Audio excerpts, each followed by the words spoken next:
nothing in a squall, only to reappear again, nearly black, resembling a post stuck upright against the slaty background of solid cloud. Since first noticed, she had not gained on us a foot. "She will never catch the Tremolino," I said exultingly. Dominic did not look at me.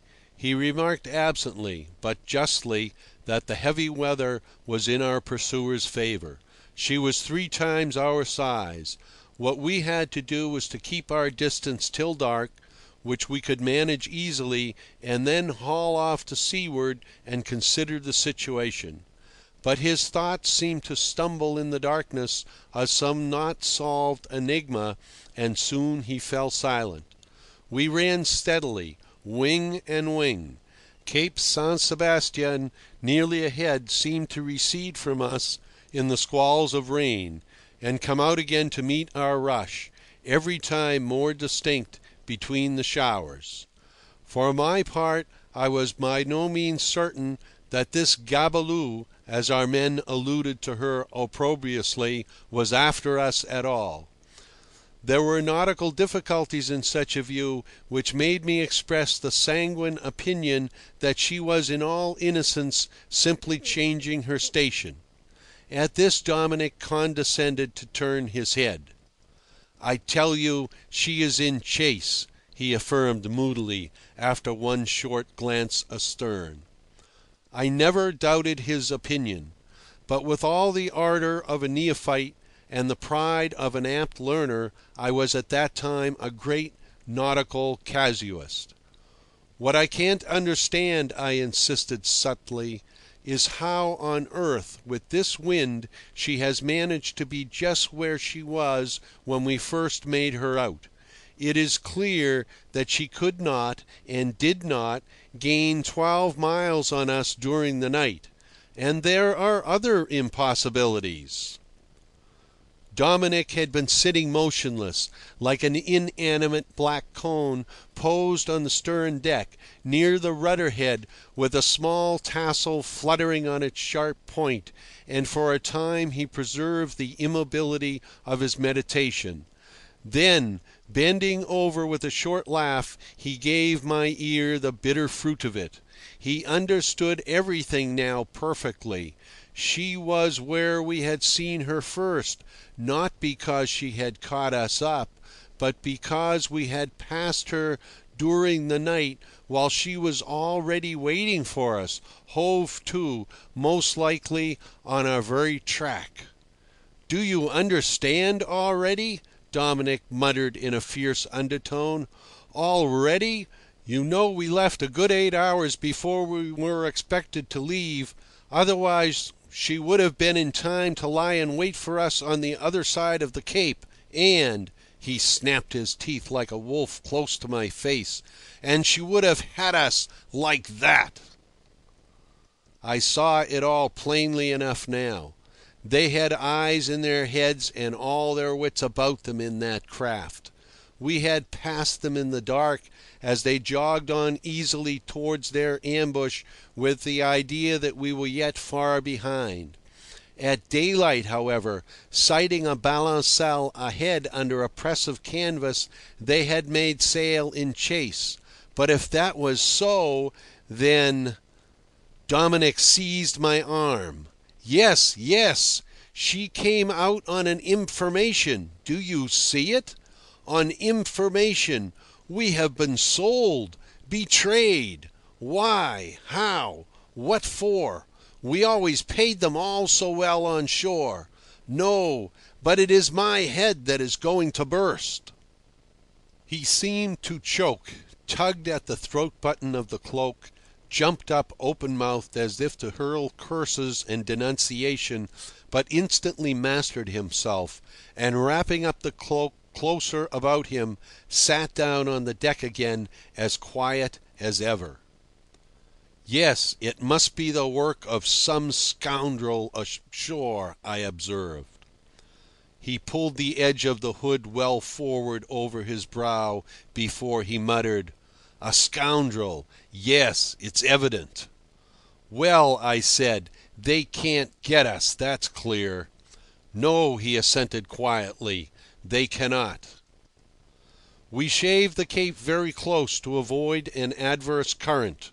On the other side, by the effect of the land, the wind failed us so completely for a moment that the Tremolino's two great lofty sails hung idle to the masts in the thundering uproar of the seas breaking upon the shore we had left behind. And when the returning gust filled them again, we saw with amazement half of the new mainsail, which we thought fit to drive the boat under before giving way, absolutely fly out of the bolt ropes. We lowered the yard at once, and saved it all, but it was no longer a sail. It was only a heap of soaked strips of canvas cumbering the deck and weighting the craft. Dominic gave the order to throw the whole lot overboard. "I would have had the yard thrown overboard too," he said, leading me aft again, "if it had not been for the trouble. Let no sign escape you," he continued, lowering his voice, "but I am going to tell you something terrible. Listen. I have observed that the roping stitches on that sail have been cut. You hear? Cut with a knife in many places, and yet it stood all that time. Not enough cut. That flap did it at last. What matters it? But look, there's treachery seated on this very deck, by the horns of the devil, seated here at our very backs. Do not turn, signorini." We were facing aft then. "What's to be done?" I asked, appalled. "Nothing. Silence. Be a man, signorini." "What else?" I said. To show I could be a man, I resolved to utter no sound as long as Dominic himself had the force to keep his lips closed. Nothing but silence becomes certain situations. Moreover, the experience of treachery seemed to spread a hopeless drowsiness over my thoughts and senses. For an hour or more we watched our pursuers surging out nearer and nearer from amongst the squalls that sometimes hid her altogether. But even when not seen, we felt her there like a knife at our throats. She gained on us frightfully, and the Tremolino, in a fierce breeze and in much smoother water, swung on easily under her one sail, with something appallingly careless in the joyous freedom of her motion. Another half-hour went by. I could not stand it any longer. "They will get the poor barkie," I stammered out suddenly, almost on the verge of tears. Dominic stirred no more than a carving. A sense of catastrophic loneliness overcame my inexperienced soul. The vision of my companions passed before me. The whole Royalist gang was in Monte Carlo now, I reckoned, and they appeared to me clear-cut and very small, with affected voices and stiff gestures, like a procession of rigid marionettes upon a toy stage. I gave a start. What was this? A mysterious, remorseless whisper came from within the motionless black hood at my side. "Il faut la tuer." I heard it very well. "What did you say, Dominic?" I asked, moving nothing but my lips. And the whisper within the hood repeated mysteriously, "She must be killed." My heart began to beat violently. "That's it," I faltered out. "But how?"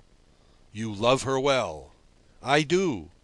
"Then you must find the heart for that work too. You must steer her yourself, and I shall see to it that she dies quickly, without leaving as much as a chip behind." "Can you?" I murmured, fascinated by the black hood turned immovably over the stern, as if in unlawful communion with that old sea of magicians, slave-dealers, exiles, and warriors, the